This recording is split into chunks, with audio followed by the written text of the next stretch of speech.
Welcome back to another lesson in Vedic astrology. In this lesson, I'm going to talk on the Bhava chart.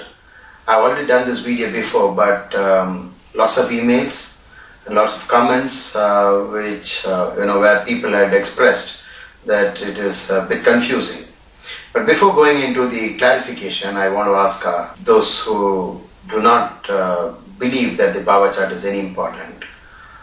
Just try answering this question. If the Bhava chart is not important, why do all the computer horoscopes have the Bhava chart as most probably in a separate page? This has been the practice from the mid 1975s onwards, when the computer horoscopes came in.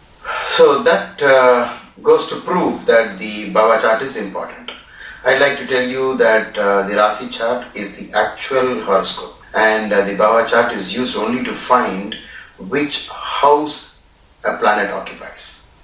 It is not to find which Rashi or which zodiac sign a planet occupies. That is known only from your Rasi chart. So that is the most important difference that you have to bear in mind when you see the Rasi chart and the Bhava chart. If you want to know if a planet is exalted, use only the Rasi chart. If you want to read the aspects of planets, use only the Rasi chart. So the only time that you will have to use the Bhava chart is when you want to find out which house a particular planet occupies. This is the horoscope of a person born with the ascendant in Leo or Simha Lagna, but the ascendant happens to be at 29 degrees. If you change the time of birth of this person by just 4 minutes, it will cross over into this, and instead of drawing this line here, we will draw the line here. But before that, even if the person was born even 1 hour and 50 minutes earlier, it will still be somewhere here. It will be maybe at the first degree of Leo. Every 4 minutes passing by, the Lagna keeps moving 1 degree like this, just keeps coming like this. So once in 2 hours, you will have this Lagna. So the Lagna in the Rasi chart changes once in 2 hours. In this case, you will see that the ascendant is at 29 degrees, so I have marked it like this. So this is the middle of the house. Now, house number 1 is actually having its middle over here, which is 29 degrees, and draw 15 degrees backwards and 15 degrees forward. And this is the line. And this is the point where the first house is. Similarly, the 12th house has its middle over here, the same as 29 degrees here. The 12th house has the midpoint here, and go 15 degrees backwards and 15 degrees forward, and that is the 12th house.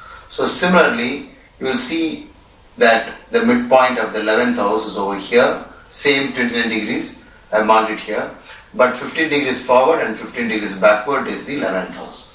So Jupiter is in the 11th sign, as you can see from this chart, but also in the 11th house, because you can see Jupiter is at 27 degrees and it is close to 29 degrees, which is the exact point here, just deviated 2 degrees.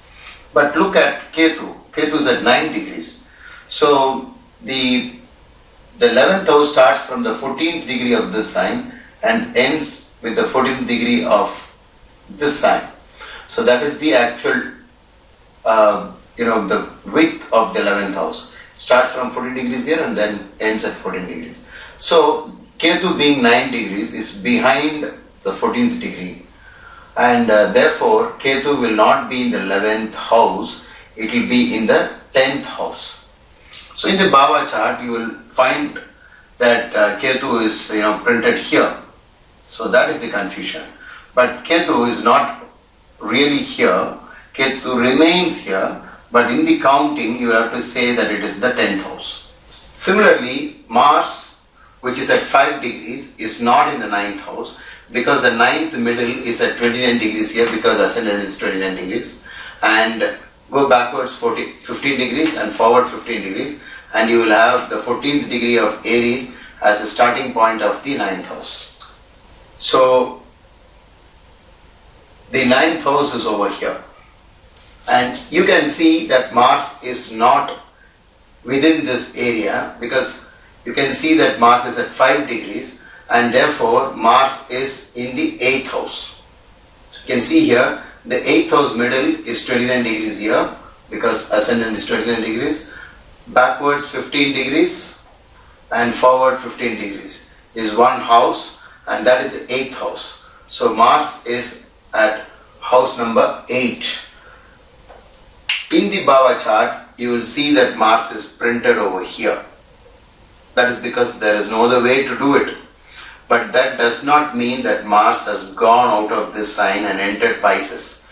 Mars remains in Aries, Mesha Rasi, which is, I have written Mars here because this sign is ruled by Mars. So you will have to say in this horoscope, Mars, the Lord of the 9th, is in the 8th house, but still is in its own house.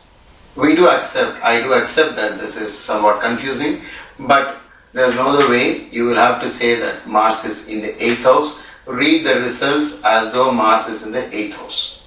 And in the same way, Sun, the Lord of the Lagna, ascendant, but Sun is not really in the 7th because Sun is at 12 degrees and up to 14 degrees it is the 6th house. You can see it over here. So the 6th house, middle point is over here.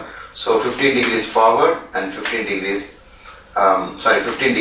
backward and 15 degrees forward is the actual 6th house, and the Sun being at 12 degrees is within 14 degrees, and in the Bhava chart, Sun will not be placed here, Sun will be placed here.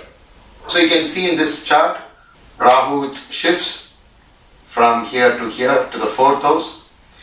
You can see if you want to know where Rahu is, because Ketu shifted, in the same way Rahu also will shift to the 4th house, but it continues to remain in Sagittarius. So you can see in this chart 4 planets shift backwards. The clue is, if the Lagna is forward or cross the midpoint and moved towards the other end, then the Bhava chart will have planets going backwards. On the other hand, if this Lagna is somewhere here from maybe 1 degree or 2 degree, that is behind the midpoint of this sign, then the shift will happen forward in the Bhava chart.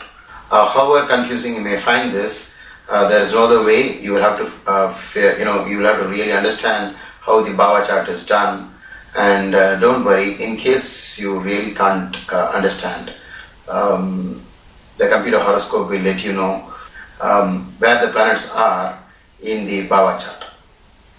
But there's nothing like understanding and then doing the chart. So that's the reason why I have done this video again. I hope you enjoyed this video. In case you have any doubts about this, all you have to do is to keep seeing this video a few more times. Thank you so much.